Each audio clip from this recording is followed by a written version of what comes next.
I think it's the most dynamic time we've ever had in hotel distribution, which is saying a lot because there's been a huge amount of change over the last 20 years. But you continue to see new models, new entrants into the distribution space. Hotels, what's different is the hotels are finally waking up to the challenge in a way that hadn't happened previously. And hopefully it's not too late. Online travel agencies are now fully entrenched. We're not going to ever get rid of them, nor should we try to. But now you're seeing, with Marriott, Hilton, and to some extent Hyatt leading the way, you're now seeing hotels trying to flex the muscles that they have to be able to create value for consumers in the booking process. And I think that's a very exciting evolution. And we're going to see hopefully a lot of experimentation that works and some that fails. And what will be interesting to watch is the competitive dynamics, where you have the CEOs of Priceline Group and Expedia almost threatening the industry, saying, if you do this, it's going to be bad for you, and they're not really saying how, but it means that they're planning some sort of responses. And I think that, hopefully the hotels now are in a position to be able to start to bring some of that market share back.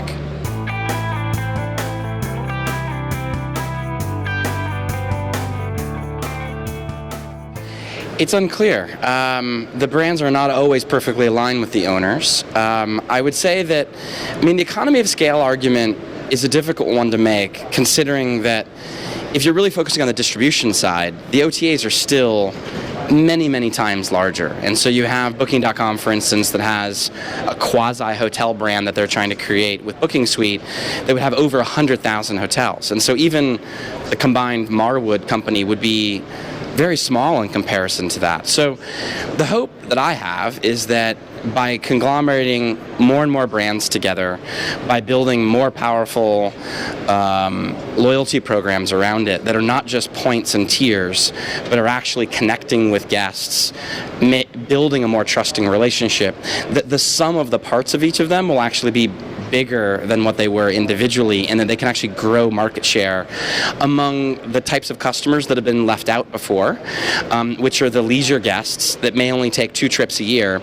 but never had any hope of getting anything of value from a major hotel brand. And it was almost insulting. They would be told, oh, you earned these points, and then if you didn't use them quickly enough or whatever, they disappear. And so it's almost like a bait and switch. And hopefully we're getting out of that era. If that is the case, then I think owners will benefit. Then you really are getting value out of the brand relationship.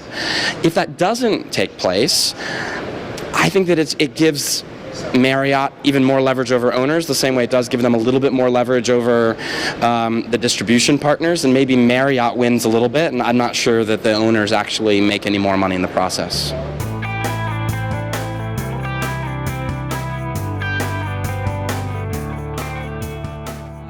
It's the first of its kind conference. We're now several years into it, but it's really designed to bring all of the key stakeholders together, from owners, asset managers, management companies, brands, independent hotels, to talk about all of the range of topics related to revenue strategy.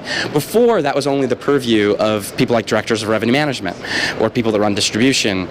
Well, without the other stakeholders involved in the dialogue, you actually can't enact the change that the industry needs to have. And so it's really the familiar themes of pricing, distribution, online marketing, offline marketing, loyalty, all of those types of topics, but with a very different audience. And so it tends to be a very high level attendee. It'll end up being 300 to 400 people. I'm not sure exactly where we're at registration-wise, but it's a good size to actually have a meaningful dialogue with the folks that are in the room.